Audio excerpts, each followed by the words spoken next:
বাবাজি মিল্লাত ইসলামিয়া যুদ্ধের প্রান্তরে ঘোড়াগুলো যখন ঘোড়ার পিঠে চেপে যোদ্ধারা যখন বেরাদার চেপে আরোহণ করে যুদ্ধ করতেন, ঘোড়ারা যখন রাস্তায় চলতো বেরাদার, রাস্তার মধ্যে চলতো, তখন এত দৌড় দিত বেরাদার, দৌড়তে দৌড়তে দৌড়তে তাদের বেরাদার বুকের ভিতর থেকে নিঃশ্বাস বার হতো, বুকের ভিতর থেকে আওয়াজ বার হতো। ঘোড়ার পায়ের খুরের দ্বারাতে পাথরে যখন যেত, পাথর থেকে বেরাদার আগুন চমকাতো বেরাদার।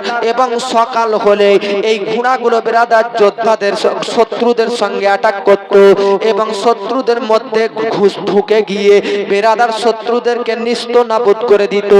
আমার আল্লাহ রব্বুল আলামিনের নিকটে যোদ্ধা তো দূরের কথা, গাজী তো দূরের কথা, যুদ্ধের ময়দানে যারা আল্লাহর পথে আল্লাহর জন্য যুদ্ধ করে তাদের মান মর্যাদা কতটা এটা তো দূরের কথা।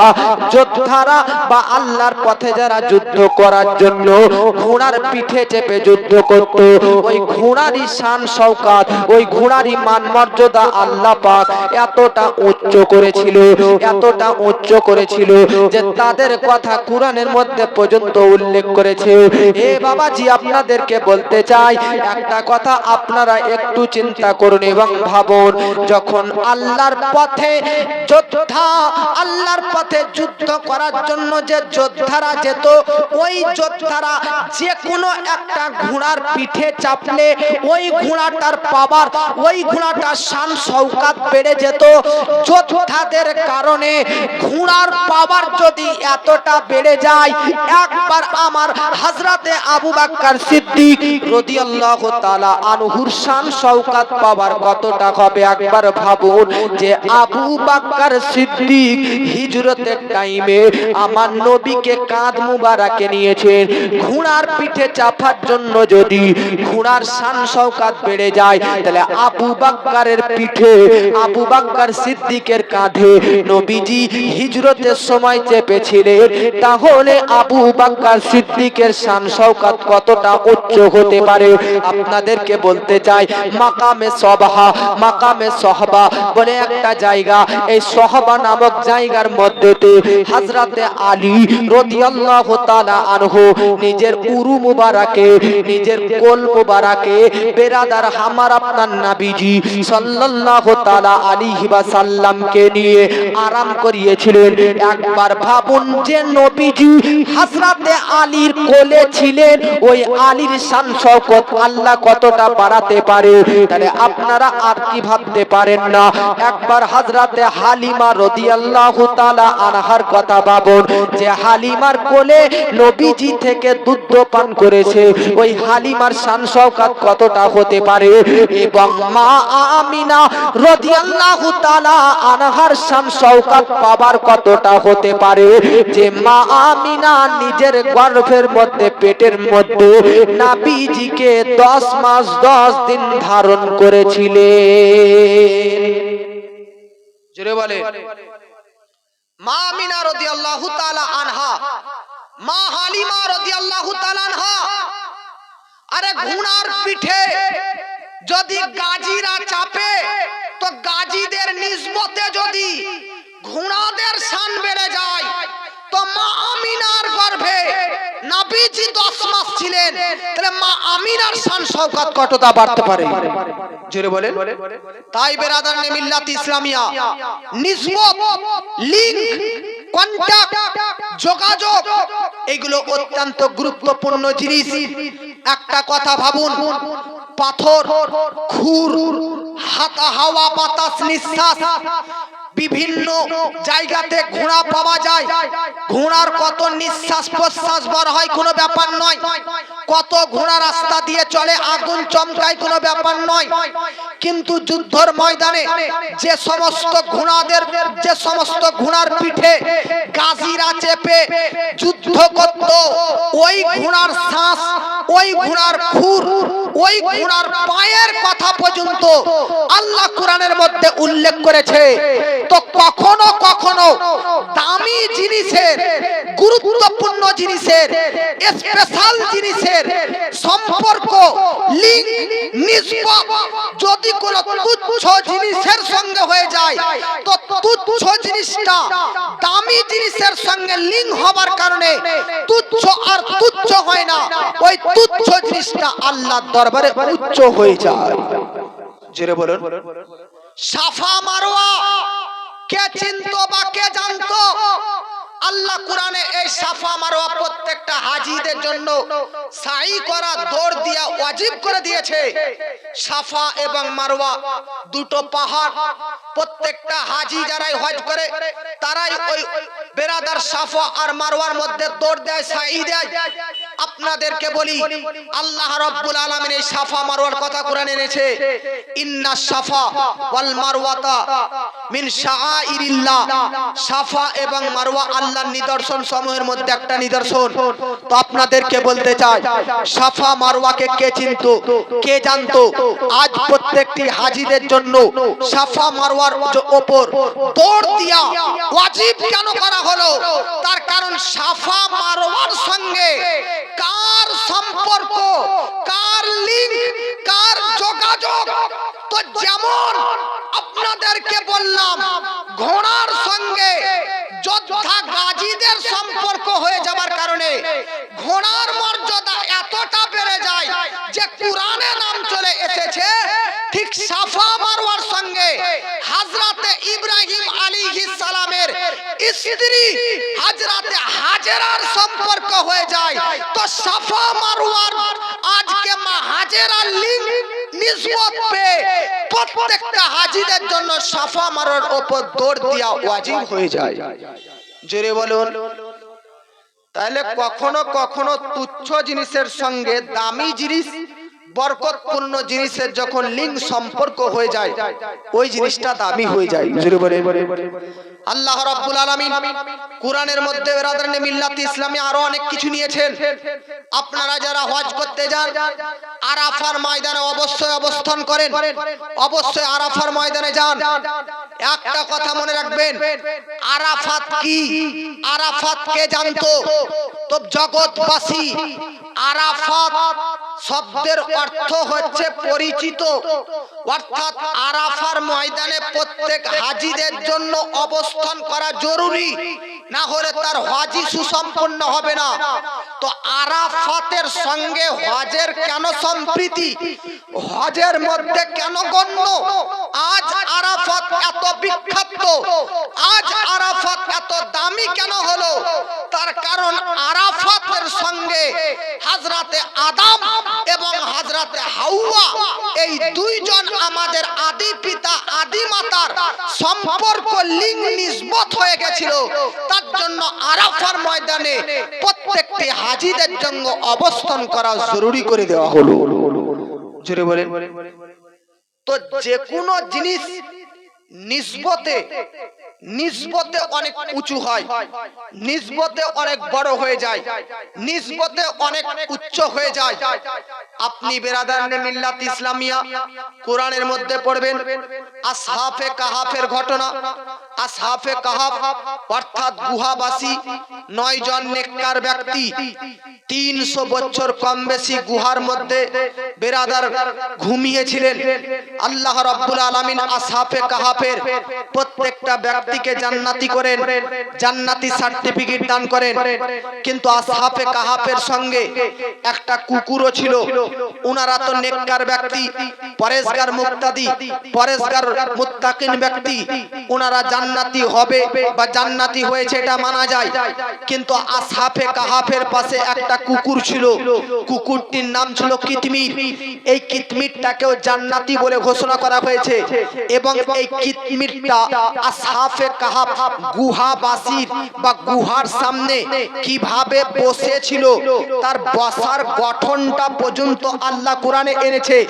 যে কুকুরকে ঘর থেকে আমরা দূর দূর করে তাড়িয়ে দিই, যে কুকুরকে আমরা খাবার দিই না, যে কুকুর ডেনে মেনে বাস করে, যে কুকুরগুলো আজকে বেরাদারনে মিল্লাত ইসলামিয়া নোংরা আবর্জনার মধ্যে থাকে, যে কুকুর আমাদের খাবার কর বেঁচে যাওয়া অবশিষ্ট খাবার খায়, যে কুকুর উৎকৃষ্ট খাবার খায়, যে কুকুর জঙ্গলে বাস করে, যে কুকুরের গায়ে নাপাক লেগে থাকে, এই কুকুর জাতিদের মধ্যে একটা কুকুর কাল হাসরের প্রান্তরে জান্নাতি সার্টিফিকেট নিয়ে জান্নাতের মধ্যে পদার্পণ করবেন। তো জগৎবাসী পৃথিবীর মধ্যে মানুষ ছাড়া তো কেউ জান্নাতে যাবে না, তবে মানুষের সঙ্গে কিছু প্রাণীও জান্নাতে যাবে। তার কারণ সেই প্রাণীদের যোগাযোগ, সেই প্রাণীদের কন্ট্যাক্ট, সেই প্রাণীদের লিঙ্ক, সেই প্রাণীদের সম্পর্ক আল্লাহ ওয়ালাদের সঙ্গে, আজকে পাওয়ারফুল ব্যক্তিদের সঙ্গে, নেককার ব্যক্তিদের সঙ্গে হয়ে গিয়েছে। তাই তিনাদেরকে আল্লাহ পাক জান্নাতি বানিয়ে দিয়েছে। অতএব জগৎবাসী আমাদেরকেও আল্লাহ ওয়ালা, আল্লাহ অর্জনকারী, আল্লাহর নৈকট্য প্রাপ্ত অর্জনকারীদের সঙ্গে সম্প্রীতি রাখতে হবে, তাহলে আমাদের জীবনটা ধন্য হয়ে যাবে।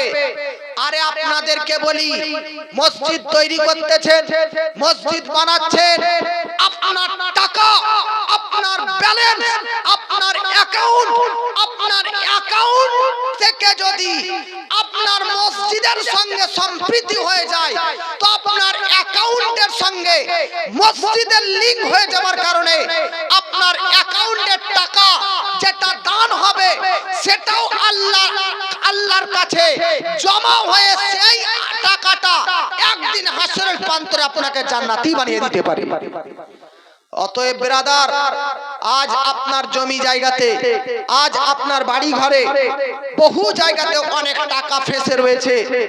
যদি আপনাদের এইরকম জমি জায়গা, বাড়ি ঘর, অ্যাকাউন্ট ইত্যাদিতে টাকা থেকে থাকে, তো এমন কোন এক ব্যক্তি আছেন 500 টাকা দিবেন আর বলবেন যে মসজিদের সঙ্গে সম্পর্ক করে এই 500 টাকাকে জান্নাতি খাতায় লিখতে চাই। 500 টাকা বলে, বাকি হোক বা নগদ, একজন ব্যক্তি হবে একটা, ইনশাআল্লাহ বললে হবে 500, সারা জীবন ইনকাম করবেন, মাত্র 500 যদি মসজিদের সঙ্গে সম্প্রীতি হয়ে যায় আপনারা দিবেন। আমি জানি আপনাদের মধ্যে দেনেওয়ালা আছে। আচ্ছা একটা কাজ করুন না, আপনারা যে ছিটকে ছিটকে বসে আছেন একটু আগে চলে আসুন, এক জায়গা জমা হয়ে যাবে। পেছনের বাবুরা একটু চলে আসুন, একটু আপনারা আগে আগে আগে চলে আসুন, একটু আগে আগে এক জামা হয়ে যান, তাহলে দৃশ্যটা একটু দেখতে ভালো লাগবে। রাত অনেক হয়ে গেছে এবং মুডও আপনাদের ওয়াজও শোনার নেই আর আমাদের বলারও নেই, সব জিনিসের একটা মুডও থাকতে হবে। আপনারা একটু আগে আগে আসুন। নূর নবীজি আমিরা তোমায় ভুলতে পারি না, নূর নবীজি আমিরা তোমায় ভুলতে পারি না। তোমার আম্মা আমিনা গো, তোমার দুধি হালিমা, তোমার আম্মা আমিনা গো, তোমার দুধি হালিমা। নূর নবীজি আমিরা তোমায় ভুলতে পারি না, তোমার আম্মা আমিনা গো, তোমার দুধি হালিমা। তুমি জন্ম নিলে মা আমিনার ঘরে, ফেরেশতারা আসে সেই ঘরে। তুমি সিরাতে রাসূল মারিফাতের বুলবুল, তুমি সিরাতে রাসূল মারিফাতের বুলবুল। তোমার দোয়া কবুল করতে খোদা দেরি করে না, তোমার দোয়া কবুল করতে খোদা দেরি করে না। তোমার আম্মা আমিনা গো, তোমার দুধি হালিমা, তোমার আম্মা আমিনা গো, তোমার দুধি হালিমা। নূর নবীজি আমিরা তোমায়, দয়ার নবীজি আমিরা তোমায় ভুলতে পারি না, তোমার আম্মা আমিনা গো, তোমার দুধি হালিমা। তুমি গেলে যখন হালিমার ঘরে, খোদার করুণা ঝরে যে পড়ে, মা হালিমা বলে খোদার রহম ঝরে পড়ে, মা হালিমা বলে খোদার রহম ঝরে পড়ে। আমার ঘরে এলো দেখো ওই খোদার করুণা, তোমার আম্মা আমিনা গো, তোমার দুধি হালিমা, তোমার আম্মা আমিনা গো, তোমার দুধ হালিমা। কালিমা আল্লাহুম্মা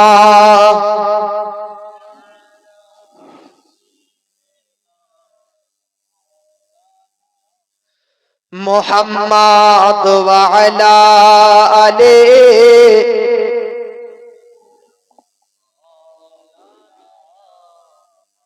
সাল্লাল্লাহু আলাইহি ওয়াসাল্লাম। তো বলতেছিলাম বাবা, নিসবত, লিংক, সম্পর্ক এটা একটা বিশাল জিনিস। যার সঙ্গে যার হয়ে যাবে সেই জিনিসটা দামি হয়ে যাবে। জোরে বলেন আর মহব্বতে বলুন। এ ব্রাদার, কাবা, মসজিদুল হারাম, এর মধ্যে একটা পাথর আছে হাজরে আসওয়াদ। আপনারা যারা যান মক্কা মদিনা হজ করতে যাবেন, তিনারা গিয়ে দেখবেন কাবা শরীফের দেওয়ালে এক কোণাতে হাজরে আসওয়াদ লাগা আছে।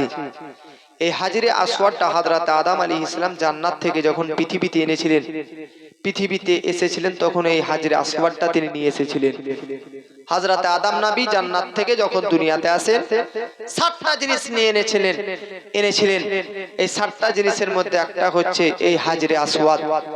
হাজরে আসওয়াদকে যদি কেউ চুমু খায় তো তার গুনাহ খাতা মাফ হয়ে যায়, তার সগীরা পাপ দূরীভূত হয়ে যায়, তার ছোটখাটো গুনাহগুলো মুছে যায়, মাফ হয়ে যায়। হযরত উমর ইবনুল খাত্তাব আজ কিছুদিন আগে হিন্দুদের একটা ব্যক্তি সোশ্যাল মিডিয়াতে এই কথা বলে ভাইরাল করতেছিল যে আমরা হিন্দুদেরকে মুসলমান বলে পাথরের পূজা করি, মূর্তি পূজা করি, পাথরের ইবাদত করি। তো মুসলমানরাও তো পাথরের পূজা করছে, পাথরের ইবাদত করছে কেন? কাবা শরীফের মধ্যে যে হাজরে আসওয়াদ আছে, ওই হাজরে আসওয়াদের সামনে মাথা ঝুঁকিয়ে চুমু খাচ্ছে, তো এটা মুসলমানরা পাথরকে চুমে খায় না, পাথরের সঙ্গে পূজা করে না? আমি আপনাদেরকে বলে দিই, হাজরে আসওয়াদ কাবা শরীফের গায়ে যেটা লাগানো রয়েছে সেটাকে আমরা চুমু খাই খোদা মনে করে নয়। তোমরা তো পাথর মূর্তির পূজা করো আল্লাহ মনে করে, খোদা মনে করে, ভগবান মনে করে, কিন্তু আমরা হাজরে আসওয়াদকে খোদা মনে করে নয়, খোদা মনে করে নয়, রব মনে করে নয়, আল্লাহ মনে করে নয়। উমর ইবনুল খাত্তাব রাদিয়াল্লাহু তাআলা আনহু আজ থেকে ১৫০০ বছর আগে এর উত্তর দিয়েছে। কি উত্তর? হযরত উমর ইবনুল খাত্তাব বলেছিল, এই হাজরে আসওয়াদ, আজ আমি তোমাকে চুমু খাচ্ছি কেন? এ কালো পাথর, এ কালো পাথর, আজ তোমাকে আমি যে চুমু খাচ্ছি এই কারণে যে তোমার গায়ে আমার আপনার নবীজি চুমুক হয়েছে। জোরে বলেন। হাজরে আসওয়াদকে আমরা সম্মান এই জন্য করি, হাজরে আসওয়াদকে আমরা এই জন্য চুমু খাই যেহেতু আমার আপনার নবীজি সে হাজরে আসওয়াদকে চুমু খেয়েছিলেন। তো হাজরে আসওয়াদ পাথরই, কিন্তু পাথরের মান মর্যাদা এতটা বাড়লো কেন? আমার আপনার নবীজির চুমুর বরকতে, চুমুর লিংক যখন হাজরে আসওয়াদ সঙ্গে হয়ে গেছে, তখন হাজরে আসওয়াদ এতটা বরকতপূর্ণ পাথর হয়ে গেছে যে সমস্ত ধনী চাইতে ধনী বড় বড় বাদশারা পর্যন্ত ওই পাথরকে ঠোঁট লাগিয়ে, হুট লাগিয়ে চুমু খেতে বাধ্য হয়ে যায়। জোরে বলুন সুবহানাল্লাহ।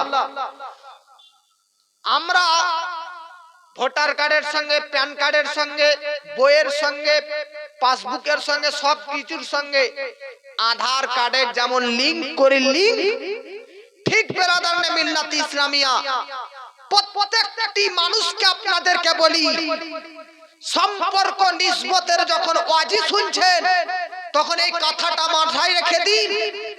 নবীর সঙ্গে, মসজিদের সঙ্গে, মাদ্রাসার সঙ্গে নিজের সম্পর্ক জুড়িয়ে নিন, ইনশাআল্লাহ কবরের জগতেও পাস, হাসরের জগতেও পাস, পুলসিরাতের জগতেও পাস, মিজান দানি পাল্লাতেও পাস, ডাইরেক্ট জান্নাতের মধ্যে চলে যাবে। জোরে বলুন সুবহানাল্লাহ।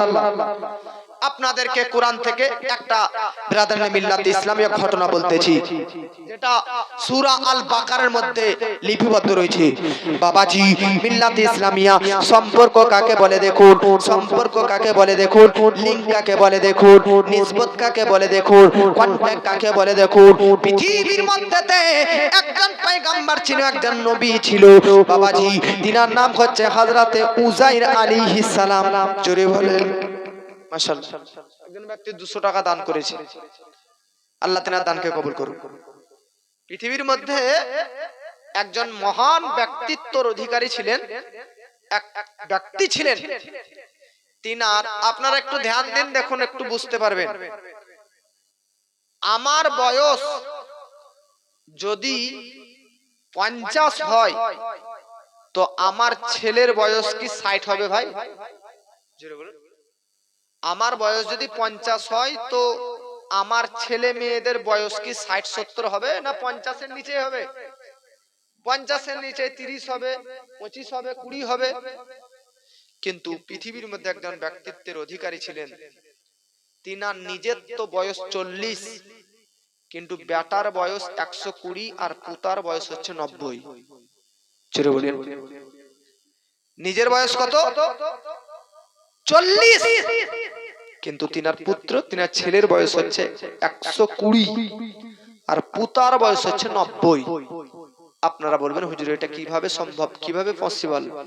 হ্যাঁ, এটা পসিবল, আর এটা আপনার আমাদের বানানো কথা নয়, এটা অথেন্টিক কোরআনের মধ্যে লেখা রয়েছে সূরা আল বাকারার মধ্যে।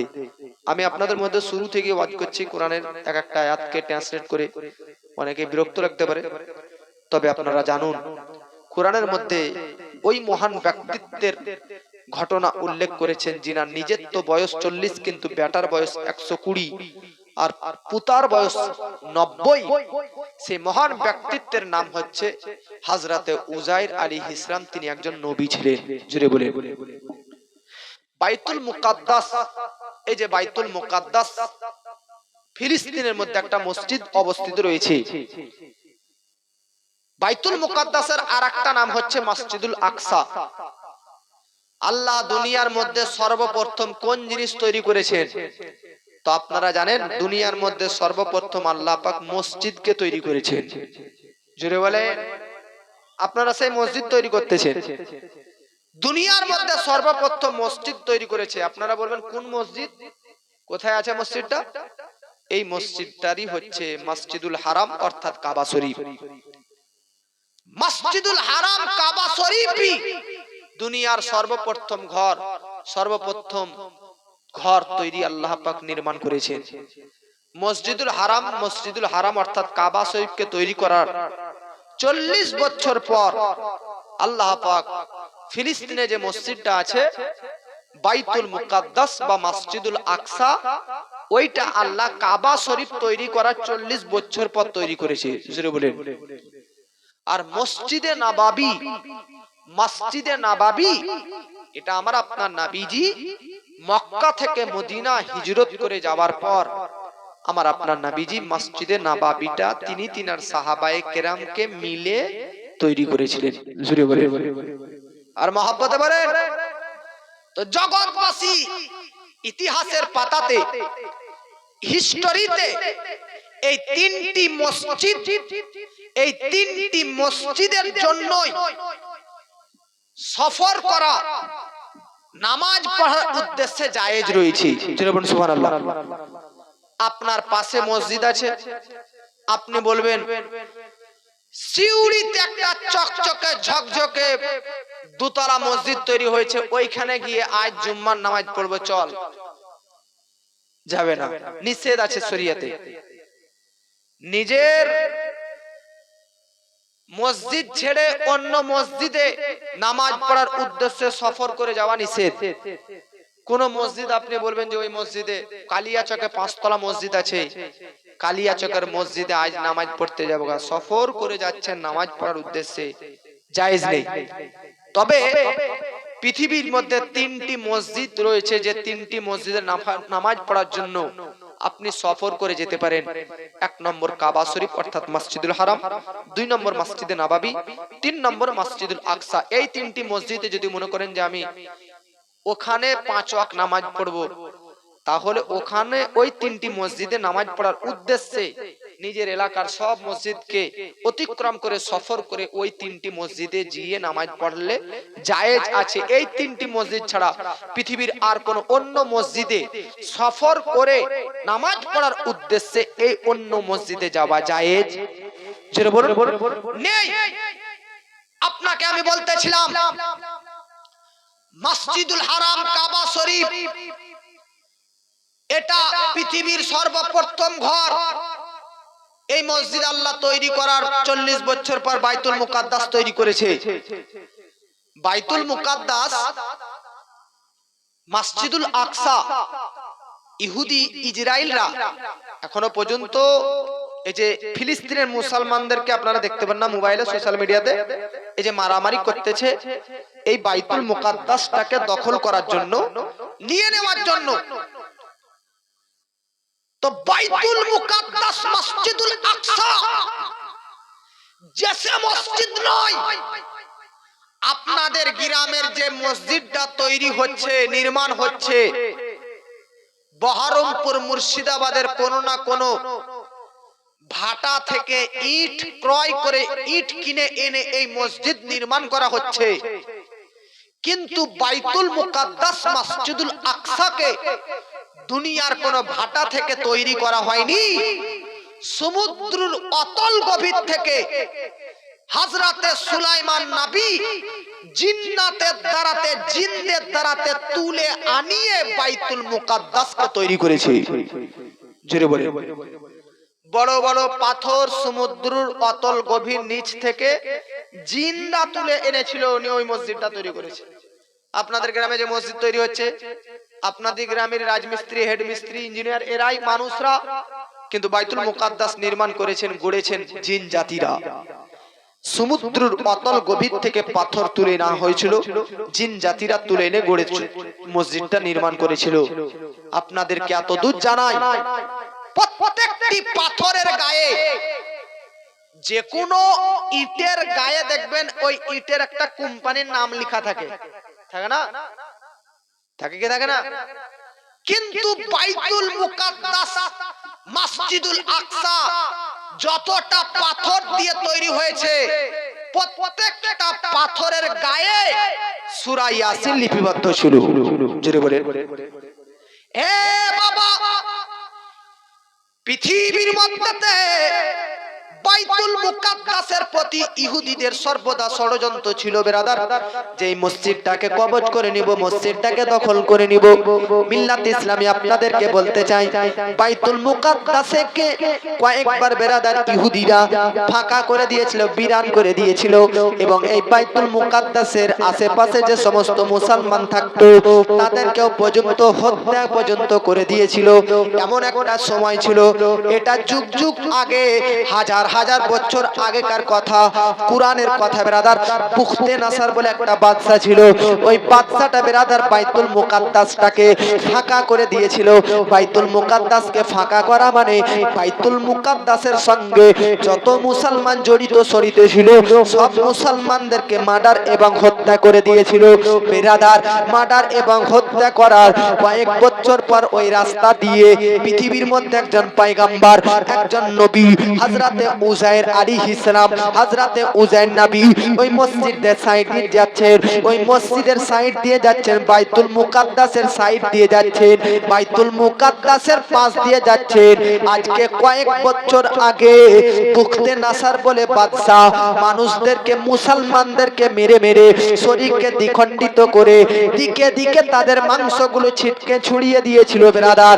তাই হযরতে উযাইর নবী ওই রাস্তা দিয়ে যখন যাচ্ছে মনে মনে চিন্তা করতেছেন, কোন মানুষের হাত একদিকে, কোন মানুষের পা আরেক দিকে, কোন মানুষের ধর আরেক দিকে, মাথা আরেক দিকে। আমার আল্লাহ পাক বলতেছেন কিয়ামতের দিন আবার মানুষকে পুনরুজ্জীবিত করা হবে। আবার মরার পর, এ বাবাজি আপনি আজ মারা যাবেন, কবরের মধ্যে যাবেন, কবরের মধ্যে যাবার পর আল্লাহ আপনাকে আবার জিন্দা করবে, আল্লাহ আপনাকে আবার জীবিত করবে। এ বেরাদার, হযরতে উজাইর নবী ওই রাস্তা দিয়ে যেতে যেতে যেতে যেতে বেরাদার আরাম করব মনে করলেন, বিশ্রাম করব মনে করলেন। বহু দূর রাস্তা থেকে বেরাদার সফর করে আসতেছে, বহু দূর রাস্তা অতিক্রম করে আসতেছে। কিছুক্ষণ মনে করলো যে বেরাদার আরাম করব, বিশ্রাম নিব। হযরতে উজাইর নবী একটা গাধার পিঠে ছিলেন, একটা গাধার পিঠে ছিলেন। টুক টুক টুক টুক করে যেতে যেতে যেতে বেরাদার একটা গাছের তলাতে দূরে 10 থেকে 20 মিটার দূরে হযরতে উজাইর নবী যে গাধাটার পিঠে চেপে এসেছিলেন বেরাদার, ওই গাধাটাকে দূরে 10 মিটার বা 20 মিটার দূরে গাধাটাকে বাঁধলেন। বাঁধার পর হযরতে উজাইর নবী গাছের তলাতে আসলেন। গাছের ছায়াতে আসার পর তিনার এই বেরাদার মাজাতে, তিনার এই কোমরে একটা বেরাদার খাবারের পুটলি বাঁধা ছিল। দেখবেন বেরাদার, আমরা যখন মাঠে যাই, যাদের ছেলে মেয়ে নাই, যাদের ছেলে নেই, তারা যখন মাঠে যায়, সেই আব্বারা আমার মাঠে যাবার সময় সকাল বেলাতে খাবার বেঁধে নিয়ে চলে যায়। কারণ সকাল বেলার পর দুপুর বেলাতে 10টার সময় নাস্তা এবং দুপুরের খাওয়া দাওয়া একই সঙ্গে সকাল বেলাতে আমার ওই আব্বা বেঁধে নিয়ে যায়। কারণ কান্তার বাড়িতে ছেলে থাকে না বা তার ছেলে নেই বেরাদার, এই জন্য আমরা আগে থেকে খাবার বেরাদার বেঁধে নিয়ে চলে যাই। হযরতে উজাইর নবী দূর দূরান্ত পর্যন্ত যাবে, তাই বেরাদার তিনি পুটলির মধ্যে কিছু খাবার বেঁধে নিয়েছিলেন। হযরতে উজাইর নবী 10 থেকে 20 মিটার দূরে বেরাদার গাধাটাকে বেঁধে রাখলেন এবং গাছের তলাতে আসলেন। গাছের তলাতে আসার পর, গাছের ছায়াতে আসার পর নিজের কোমর থেকে পুটলিটা খোলার পর দেখতেছেন পুটলির ভিতরে খেজুরের কয়েকটা দানা রয়েছে, খেজুরের কয়েকটা অংশ রয়েছে আর আঙ্গুরের কিছুটা রস রয়েছে। বিরাদার, হযরতে উজাইর নবী কিছুটা খেজুর খেলেন আর কিছুটা খেজুর রেখে দিলেন, আঙ্গুরের রস কিছুটা পান করলেন, কিছুটা রেখে দিলেন। হে বাবাজি, পুটলির মধ্যে আবার বেঁধে দেবার পর হযরতে উজাইর নবী আবার কোমরের মধ্যে বেঁধে দিলেন আর গাছের তলাতে বেরাদার আরাম করতে লাগলেন, বিশ্রাম করতে লাগলেন। এই ঘটনাটা ঘটে সকাল বেলাতে। তিনি বেরাদার খাওয়া দাওয়া কমপ্লিট করে গাধাটাকে দূরে বেঁধে সকাল বেলাতে ঘুমিয়ে গেছেন। বেরাদার বৈকালের দিকে সন্ধ্যা নাগাদ, সন্ধ্যার কাছাকাছি বেরাদার তিনার জেগে উঠেন, তিনি জাগেন। বেরাদার তিনার ঘুম ভেঙে যায়। আল্লাহ পাক হযরতে উজাইর নবীকে জিজ্ঞাসা করেন, উজাইর নবী কামলা বিস্তা, উজাইর তুমি কতক্ষণ ঘুমালে, কতক্ষণ ঘুমালে?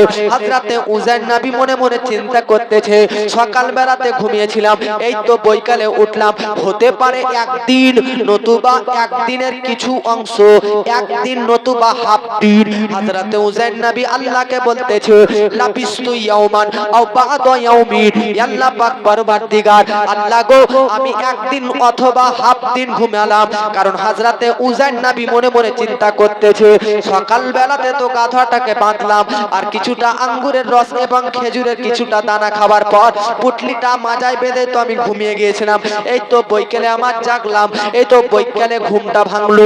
বিকাল বেলাতে আল্লাহ তুমি আমাকে জিজ্ঞাসা কেন করো যে তুমি কতক্ষণ পর্যন্ত ঘুমিয়েছো? হযরতে উজাইর নবী তো আল্লাহকে বলতেছে, আল্লাহ গো একদিন নতুবা হাফ দিন ঘুমালাম। আমার আল্লাহ পাক বলতেছে, উজাইর পাল্লা বিসমিয়াতামিন, উজাইর নবী তুমি একদিন ঘুমাওনি, হাফ দিন ঘুমাওনি, জানো তুমি কতদিন ঘুমালে? কুরআন বলতেছে পাল্লা বিসমিয়াতামিন, উজাইর নবী 100 বছর পর্যন্ত ঘুমালো। জোরে বলেন। সকাল বেলাতে কিছু খাওয়া দাওয়ার পর ঘুমিয়ে গেছে, গাধাটা দূরে বেঁধে। এই যে ঘুমিয়ে গেছে, সকালে তো দুপুরে উঠছে, তো আল্লাহ পাক বলছে 100 বছর ঘুমালে। আবার আপনি যদি এখন যে ঘুমান, সকালে উঠেননি, আপনার বউ বলে 100 বছর পর উঠলে, তো বিশ্বাস করবে? কারণ আপনার বউই তো 100 বছর বাঁচবে না। কিন্তু হামেশা যে জাত, সর্বদা যে অস্তিত্ব জীবিত, সে হচ্ছে আমাদের রব তাআলা। কুরআন, আল্লাহু লা ইলাহা ইল্লা হুয়াল হাইয়ুল কাইয়ুম, যিনি সর্বদার জন্য জিন্দা, যিনি সর্বদার জন্য জিন্দা, তিনিই হচ্ছেন আমাদের রব তাআলা। একটা জিনিস প্রমাণ হয়, কাল যখন আমি আমার নবীকে জিন্দা বলেছিলাম, তো আজ কিছু ব্যক্তি প্রশ্ন করলো, নবী যখন জিন্দা তো দেখতে পেয়ে না কেন? আমি বলতে চাই, সব জিন্দাকে দেখা শর্ত নয়, সব জিন্দাকে দেখা জরুরি নয়। আরে আল্লাহ জিন্দা না মুর্দা? তো ব্যক্তি এক বাক্যে উত্তর দিতেছে যে আল্লাহ তো জিন্দা। তো আল্লাহ জিন্দা কখনো কি চোখে দেখেছো? না। মেনেছো? মানি। তাহলে যখন আল্লাহ জিন্দা মানতে বাধ্য হয়েছো, প্রত্যেকটি নবী জিন্দা, দেখতে পাই না তো কি হয়েছে, আমরা এখানেও মেনে নিলাম। জোরে বলেন। আর মহব্বতে বলেন, হযরতে উযাইর আলাইহিস সালাম, আল্লাহ পাক বলল যে 100 বছর ঘুমালে। উযাইর নবীকে বলতেছে, উযাইর বিশ্বাস হয় না, আল্লাহ তোমার কথা বিশ্বাস হবে না। আল্লাহ পাক বলতেছে একটা নমুনা দিলাম। কি নমুনা? উনজুর ইলা হিমারিক। উনজুর ইলা হিমারিক, হিমারুন মানে গাধা। আল্লাহ পাক বলতেছে তুমি যে তোমার সঙ্গে গাধাটা নিয়ে এসেছিলে, ওই গাধাটা কোথায় বেঁধে রেখেছে? ওই যে আল্লাহ ওখানে বেঁধে রেখেছিলাম 10 মিটার দূরে। গাধাটার দিকে তাকাও। উনজুর, ফলো মি, তাকাও গাধার দিকে। গাধার দিকে তাকাচ্ছে তো গাধাটা যে মরে, ওর হাড় গুড় মাংস পিণ্ড সব জমিনে মাটিতে পড়ে মাটিতে মিশে চূর্ণ বিচূর্ণ হয়ে গেছে। ভাই 100 বছর পর্যন্ত এখানে যদি একটা ছাগল বা গরু 1 বছর বেঁধে রাখা হয়, না খাবার দেওয়া হয়, না পানি দেওয়া হয়, কিছু না দিয়ে 1 বছর বেঁধে রাখলে গরু ছাগল কোনো পশু বাঁচবে? এই জন্য বলেন 100 বছর পর্যন্ত গাধাটা বাঁধা আছে। এটা গাধা কি করে জিন্দা থাকতে পারে? তাহলে দেখুন 100 বছর উনার জীবন থেকে আল্লাহ পাক মাইনাস করে দিলেন। এটা আল্লাহ পাক উনার জীবন থেকে 100 বছর এমন ভাবে অতিবাহিত করে দিলেন 1 সেকেন্ডের মতন। যেমন মানুষ একটা দিন একটা রাত্রে ঘুমালে অতিবাহিত করে, আল্লাহ তিনার জীবনে একটা রাতের মতন 100 বছর অতিবাহিত করালেন। এই 100 বছর তিনার হায়াতে ছিল না, কিন্তু তিনাদের ছেলে আর পুতাদের হায়াতে লেগে যায়। এই জন্য তিনার ছেলের বয়স 120 হয়ে যায় আর পুতার বয়স 90 হয়ে যায়। আর তিনি ওই 40 বছর ঘুমিয়েছিলেন, তো 40এই থেকে গেছিলেন। কিন্তু ছেলেকে বাড়িতে 120 বছর বয়স রেখে এসেছিলেন। 100 বছর তো ওই যে যুক্ত হয়ে গেছে বলে ছেলের বয়স 120 হয়ে গেছে। জোরে বলে। উযাইর নবী গাধার দিকে তাকালেন, স্বাভাবিক ব্যাপার, জিন্দা থাকবে না, মরে তো মাটিতে মিশে গেছে, খাবার পায়নি, পানি পায়নি, মারা তো যাবে। কিন্তু আশ্চর্যের বিষয় কি জানেন? লিঙ্ক কি জিনিস দেখুন, লিঙ্ক সম্পর্ক নিসবত কি।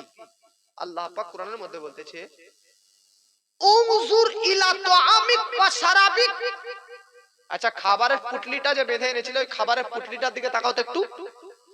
তো হযরতে উযাইর পয়গম্বর খাবারের পুটলিটা খুলে দেখে তো আঙ্গুর খেজুর সবগুলো 100 বছর পরও সুরক্ষিত এবং তরু তাজা হয়ে রয়েছে।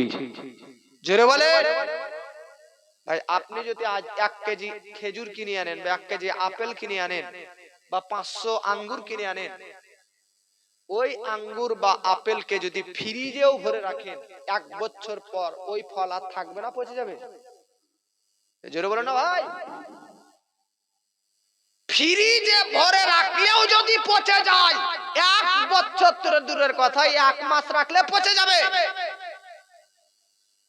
কিন্তু উযাইর নবী 100 বছর পর্যন্ত ফল খেজুর আঙ্গুর কিভাবে তাজা হয়ে থাকে, কিভাবে টাটকা মজবুত হয়ে থাকে, কিভাবে।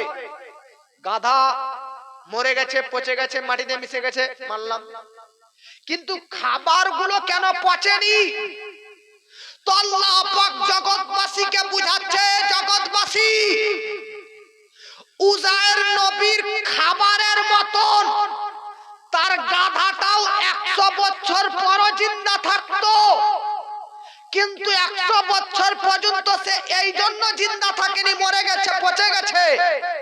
তার কারণ গাধাটা আর উযাইর নবীর মধ্যে অনেক দূরত্ব ছিল। গাধাটা 20 মিটার দূর, 10 মিটার দূর। আর কোথায় উযাইর? উযাইর নবীর লিঙ্ক সম্পর্ক কন্টাক্ট কানেক্ট পায়নি, তাই গাধা মাটিতে মিশে ফেসে গিয়েছে। খাবারের পুটলিটা কোমরে বাঁধা ছিল উজাইর নবীর। প্রতিনিয়ত উজাইর নবীর শরীরে টাচ স্পর্শ বরকত পেয়েছে, যার জন্য খাবারটা 100 বছর পর্যন্ত জিন্দাই থেকে গেছে। আপনি একটা কথা ভাবুন, খাবারের কি পাওয়ার, খাবারের কি দাম।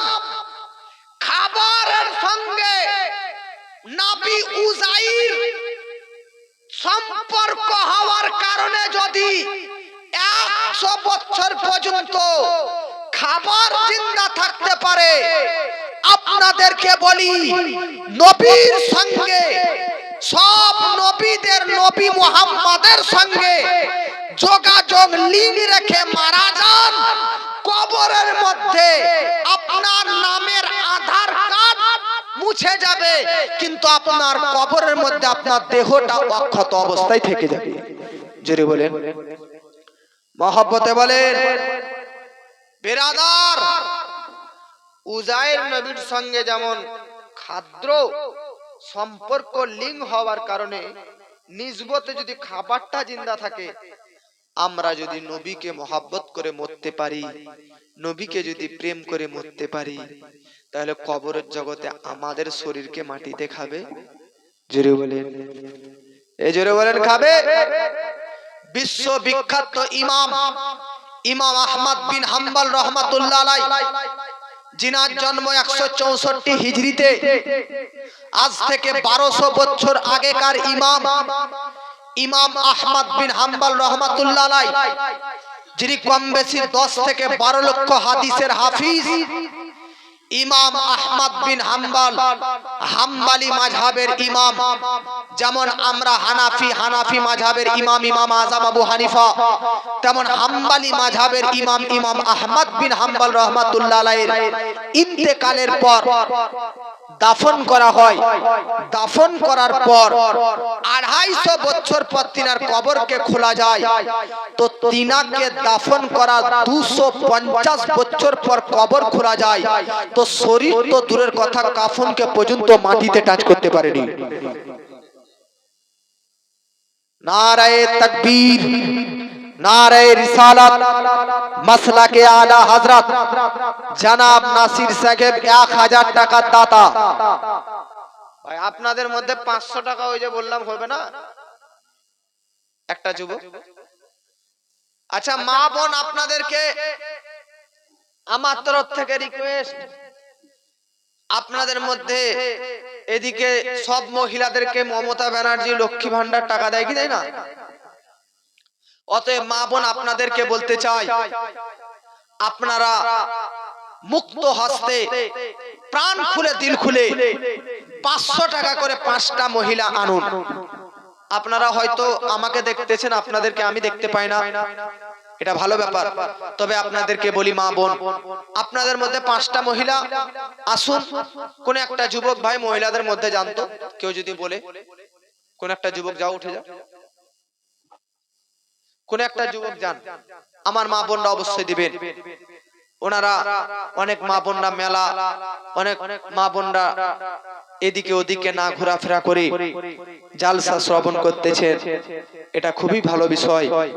অতএব মা বোনদের মধ্যে 5টা মা বোন 500 টাকা করে দেন, আর 12টা মা বোন 200 টাকা করে আপনারা মা বোনরা দিবেন।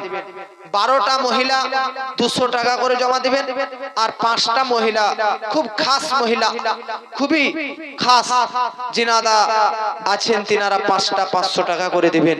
মা আপনাদেরকে বলি, সবার টাকা আল্লাহ নেয় না নিজের ঘর তৈরি হওয়ার জন্য, সবার টাকা ইসলাম কবুল করে না, সবার টাকা আজকে মসজিদের জন্য গ্রহণযোগ্য হয় না। টাকা তো তারই গ্রহণযোগ্য হবে যার হালালি টাকা হবে, টাকা তো তারই মসজিদের জন্য কাজে লাগবে যে আজকে দরদির সহিত নেক নিয়তে ইনকাম করেছে তার টাকাটাই আজকে গ্রহণযোগ্য হবে। বাবাজি মিল্লাত ইসলামী আপনাদেরকে বলতেছিলাম পৃথিবীর মধ্যে তে ব্রাদার নবীর সঙ্গে নিসবত রেখে যদি ইন্তেকাল করতে পারেন মরার পর কবরের মধ্যে অক্ষত অবস্থায় থাকবেন, মরার পর কবরের জগতে ব্রাদার জিন্দা হয়ে থাকবেন। কেননা ব্রাদার পৃথিবীর মধ্যে তে কয়েকজন ব্যক্তিদেরকে দেখা গিয়েছে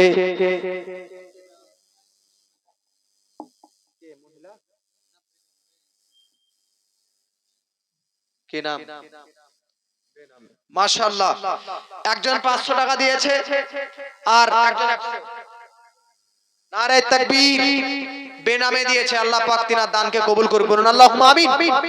হে মুসলমান পৃথিবীর মধ্যে যারা নবীর সঙ্গে সম্পর্ক রেখে নবীর সঙ্গে কন্টাক্ট রেখে ইন্তেকাল করতে চায় ব্রাদার আজকের ব্রাদার বলতে চাই তিনাদের কবরের জগতে মাটিতে এই শরীরকে খেতে পারে কি পারে না? পারে না। আল্লাহ কোরআনের মধ্যে বলতেছে ওয়ালা তাকুলু লিমা ইউকতালু ফি সাবিলিল্লাহ বাল আহইয়াউ ওয়ালাকিন লা তাশউরুন। যারা আল্লাহর পথে নিহত হয়ে যায়, যারা আল্লাহর পথে শহীদ হয়ে যায় তাদেরকে তোমরা মুর্দা বলিও না, বাল আহইয়াউন তারা হচ্ছে জীবিত। জোরে বলুন সুবহানাল্লাহ। স্টেজের মধ্যে আলেম ওলামা আছে, আপনারা মনোযোগ দিবেন। আল্লাহ তাআলা কোরআনের মধ্যে বলতেছে ওয়ালা তাকুলু লিমা ইউকতালু ফি সাবিলিল্লাহ, অর্থাৎ আল্লাহর পথে যারা শহীদ হয়ে যায় তাদেরকে মুর্দা বলিও না। আপনারা একটা কথা বলেন তো, অন্ধকারের বিপরীত কি? আলো। রাতের বিপরীত কি? জোরে বলেন। দিন। এখন আমি যদি বলি দিন নেই তার মানে কি? नतीजा क्या निकलता है? दिन নেই এর মানে রাত আছে নাকি? অন্ধকার নেই এর মানে আলো আছে। তো যারা আল্লাহর পথে শহীদ হয়ে যায় তাদেরকে মুর্দা বলিও না, তার মানে তো জিন্দা আছে। বাল আহইয়াউন, বাল আহইয়াউন বরং জীবিত। জীবিত আছে আল্লাহ এটার পক্ষেও দলিল এনেছে, বাল আহইয়াউন তারা জীবিত। আমি বলতে চাই ওয়ালা তাকুলু লিমা ইউকতালু ফি সাবিলিল্লাহ, যারা আল্লাহর পথে শহীদ যায় তাদেরকে মুর্দা বলিও না। এতটুকু আয়াতেই তো জিন্দা প্রমাণ হয়ে যাচ্ছে, তবুও আল্লাহ আলাদা ভাবে তারা জিন্দা দলিল কেন আনলো? তার তো একটা কারণ থাকবে কি থাকবে না? একটা কথা আপনাদেরকে বলে দিই, আমাদের গ্রামে আপনাদের গ্রামে অন্ধ ব্যক্তি যদি থাকে, কানা ব্যক্তি যদি থাকে তো ডাইরেক্টলি কি তাকে আমরা বলি যে কানা? জোরে বলুন, কানা বলি? ল্যাংড়া যদি থাকে তো তাকে কি আমরা ডাইরেক্ট ল্যাংড়া বলি যে এ ল্যাংড়া, এ কানা, এরকম করে ডাক দেয় কি? জোরে বলুন, দেয় না। কেন ডাক দেয় না? কারণ সম্মান, ইহতিরামান, সম্মান। কানা ব্যক্তিকে কানা বলি না, এটা সম্মান, কিন্তু বাস্তবে সে কানা। ল্যাংড়া ব্যক্তিকে ল্যাংড়া বলি না, এটা সম্মান, কিন্তু বাস্তবে সে ল্যাংড়া। আল্লাহ রাব্বুল আলামিন বলতেছে যারা আল্লাহর পথে শহীদ হয়ে যাবে তাদেরকে মৃত বলিও না, মুর্দা বলিও না। তারপরে আল্লাহ বলতেছে তারা জীবিত, এটার দলিল কেন আনলে? তো আল্লাহ পাক বলতেছে যে এতটুকু আয়াত যে তাদেরকে মুর্দা বলিও না, এখানেই তো জিন্দা হয়ে যাওয়া প্রমাণ হচ্ছে। তারপরেও আমি তারা জিন্দা এর দলিল এই